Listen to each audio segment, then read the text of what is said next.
Please subscribe to Facetv Africa and turn the notification on. Facetv Africa, ẹ jọ̀ọ́, subscribe, hete. Face TV was Swoby. Good day, everybody. Ẹ̀yin tí ẹ ń wò wá lórí Face TV Africa. Ohun tí a máa discuss lénìí ó dá lórí àwọn àfà àwọn alùsùnnà tó fi bẹ́ẹ̀ máa ń da ìgboro rú, tó fi bẹ́ẹ̀ máa ń sọ àwọn ọ̀rọ̀ tó máa ń ba tí mo lè sọ pé ó ń ba àṣà àti ìṣe àṣà tó dá ní o, kò ń ṣe àṣà tó dá o, because wọ́n ti count àwọn àṣà wa gẹ́gẹ́ bí òòṣà àti nǹkan tó dá. Now Shiek kan wà tí mo rí online, wọ́n máa ń pe Shiek yẹn ní Imuran Eleha. I love that man a lot, even before kó tó di wípé, because there was a time tó jẹ́ pé àwọn ni wọ́n ṣíwájú àwọn tí wọ́n máa ń sábà sọ wípé tẹ́ bá ṣe léyìí ẹ máa ṣe kíní kan, tẹ́ bá ṣe léyìí nǹkan báyìí ló máa ṣẹlẹ̀, Ọlọ́run ò ní dáríjì yín, wọ́n máa ń sábà ṣe. But àgbékalẹ̀ tí wọ́n gan ní time tí wọ́n gan ń ṣe kíní yẹn, àgbékalẹ̀ tí wọ́n yàtọ̀ sí àwọn tó ń ṣẹlẹ̀ ńsìn. Wọ́n máa ń pè máa kan ní Sharafadin àti mo ti gbàgbé orúkọ máa yẹn náà, ìyẹn everybody ló ń pinná fún.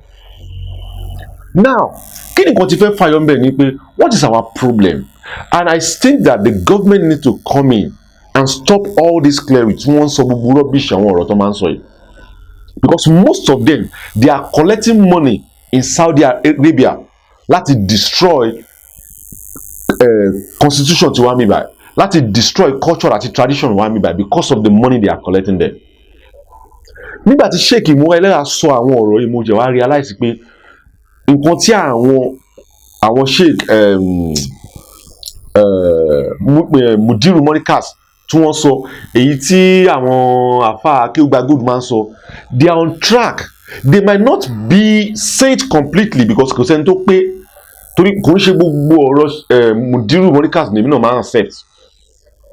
kò ń ṣe gbogbo ọ̀rọ̀ wọn, kò ń ṣe dandan kéèyàn accept ọ̀rọ̀ wọn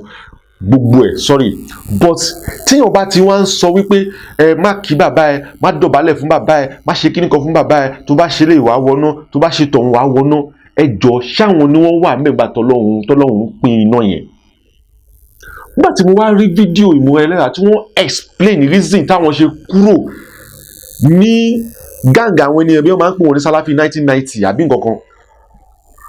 they destroy so many things. Kò sí gbogbo imagine kí inú àwọn àáfàá àkọ́kọ́ máa dìde kó máa sọ wípé irú Sheikh Muyideen Bello yẹn máa wọná because of what? Ẹni tó ti ń ṣiṣẹ́ for how many years? Ẹ jẹ́ ká gbàgbé pé ó ń ṣiṣẹ́ for how many years? Kò sẹ́ni tó lè ṣe, ẹlòmíì lè ṣiṣẹ́ for thousands years kó destroy it within one day, fine. But why are we destroying ourselves? Wọ́n ti politics wọnú ọ̀rọ̀ Islam débi pé gbogbo àwọn àfáà àkọ́kọ́ ni wọ́n ti ní kankos láti wá máa destroy ara wọn. Politics ti wá wọ débi wípé àwọn lè sọ wípé àwọn lè yóò dá, àwọn lè sọ wípé àwọn lè yóò dá, so that wọ́n lè bring crowd wá sọ́dọ̀ tiwọn. And meanwhile there are some people in Saudi Arabia or in other country or Afghanistan tí wọ́n máa ń fẹ́ destroy so many countries. Ẹ wo irú man tó wà ní Ìwó tó ń pè ní Mufti Ìwó yẹn, ẹ wo bó ṣe máa ń sọ̀rọ̀, even the look of that person, ẹ rí pé eléyìí wọ́n bí èmi ò rí ọ̀rọ̀ àlàáfíà kankan nínú àwọn ọ̀rọ̀ tó máa ń sọ.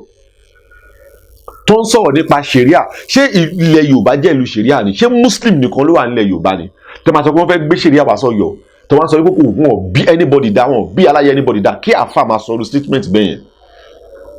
So ẹ ti mọ̀ wípé ọ̀pọ̀lọpọ̀ àwọn àfà tó ń jáde tí wọ́n ń sọ̀rọ̀ yìí, ọ̀pọ̀lọpọ̀ àwọn ni wọ́n ń gbawó ní Saudi Arabia láti máa ṣe àwọn nǹkan tí wọ́n ń ṣe yìí. Nígbà tí Shiek Imuran Eleha wá jáde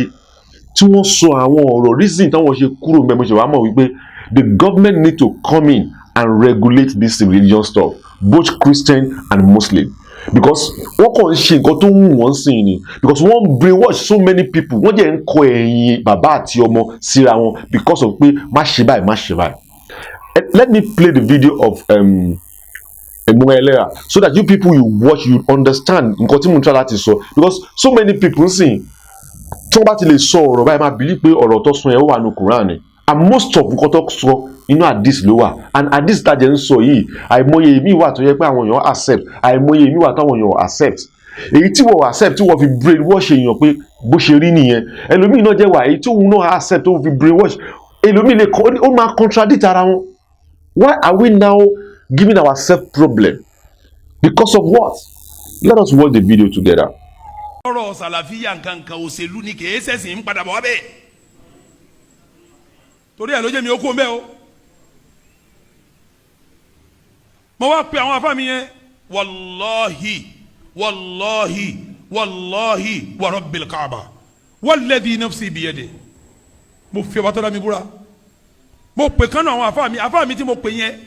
bàbá rẹ̀ làáfà gba gbogbo Saudi jẹta tí afá kankan ọ̀tẹ́ bí fọ́ bùnbazì min sulalatin tayyiba àwọn tó jáde léere òun náà wá jẹ́ afá tó bẹ̀rù Ọlọ́run hánrán mo wá pè salamu aleykum ṣe docteur ọkọ mi gangan ni ọkọ mi mo ní Sheikh Abdulaziz Royis ó wá Nàìjíríà wa qad darasta alayhi wa ana fi Saudiya mo ti lọ kéwọn wájú àwọn àwọn Saudi Sheikh ni hadha bala'un adhim Sheikh ni hadha Sheikh ni la tasma' minhu qawlan wala ta'khudh minhu ra'yan ẹ̀yin tẹ́ ni mo kú lẹ́yìn Royis èsì ní fọ̀fún yín Sheikh ni la tasma' minhu qawlan gbólóhùn kan ọ̀gbọ́dọ̀ gbọ́ lẹ́nu rẹ̀ wala ta'khudh minhu ra'yan sì má gba ìròrí ẹ̀ kankan má gba ó ní fa innahu murji'i wallahi wa rabbil kaaba gbogbo àti ń bọ́ àwọn afọ alátijọ́ iná mo tún pe àfa mi nínú àwọn typical ọmọ Saudi àfa tó tí wọ́n bẹ̀rù Ọlọ́run tí wọ́n kọ́ mi ní class mo tún pè Sheikh ẹ̀dá kan ọ̀rọ̀ kan ṣe ṣèkálù fún mi ní báyìí Sheikh ní subhanallah ya Imuran Sheikh Imuran barakallahu fik hawulahi alladhina afsadu baladana àwọn tó dàlú wa rúre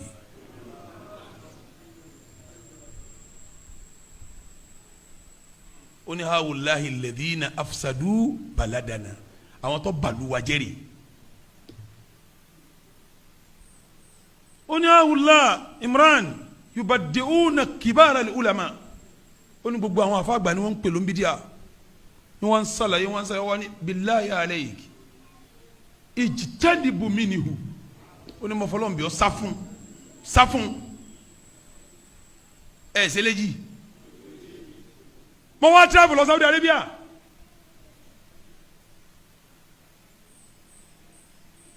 ó fẹ́ lọ kí ẹnìkan èyí ò ti ṣáájú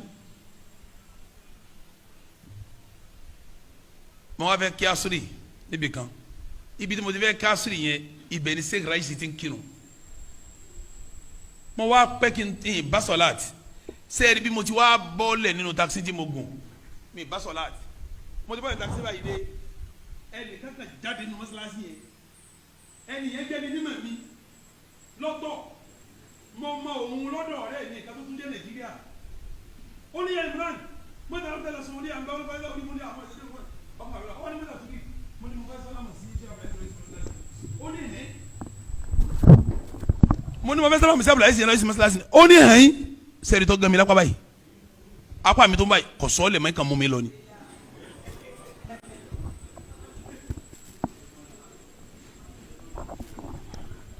ìmú mi lọ ni pàtó wọn mú mi lọ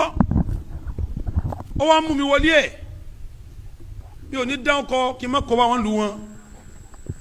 ó wá mú mi wọlé ẹ̀ pàtó mú mi wọlé ẹ̀ lọ́wọ́ ní kí ló ń fẹ́ mo ní mujaradu salam mo kàn fẹ́ sálámà sí wọn ni torí mo ti mọ̀ wọ́n tipẹ́tipẹ́ mo ní ya Imuran mo mọkùnrin yìí dáadáa pẹ̀lẹ́pẹ̀lẹ́ rẹ̀ tó o bá gba kídà rẹ̀ lọlé ọ̀ da gbogbo olú yín rú wàláhi wa rabbil kaaba ó ní tó o bá gba kídà rẹ̀ lọlé ó ṣe kíni ọ̀ da gbogbo olú yín rú ó láwọn eléyìí ó láwọn tí mò ń wò yẹn àwọn rọ́ọ̀sì tí mò ń wò yẹn ó ní sẹ́ wọn tí wọ́n ń ṣe ni kí wọ́n máa pa àwọn àfa ló ń bí díà kí wọ́n sì máa yàwó èèyàn kó nu súnà kí wọ́n máa pè yẹn ń kèfèrí kí wọ́n máa rán yẹn ná ó ní kọ́dà tí wọn ò bá rí láì fi wọn wà láì fi fún wàláhi wa rabbil kaaba ó ní tí wọn ò bá rí láì fi wọn ṣe kí ni ó ní kí ló ń wá lọ́dọ̀ eléyìí Imran kí ló ń wá lọ́dọ̀ eléyìí kí ló ń wá lọ́dọ̀ eléyìí ó wá bí mi léèrè kan ó ní sẹ́ni tí ń wí fún yín o jámíà tó ti kẹ́kọ̀ọ́ sí wọn ń wí bẹ́ẹ̀ fún ọ mo ní wọn wí bẹ́ẹ̀ fún mi ó ní sẹ́ nǹkan rí nu ó ní àwọn jẹ́ nǹkan rí kíjọba máa fi sínú sílábọ̀sì. Please subscribe to Face TV Africa and turn the notification on. Face TV Africa, ẹ jọ̀ọ́ ẹ subscribe hẹ́tẹ̀. Face TV was Swoby.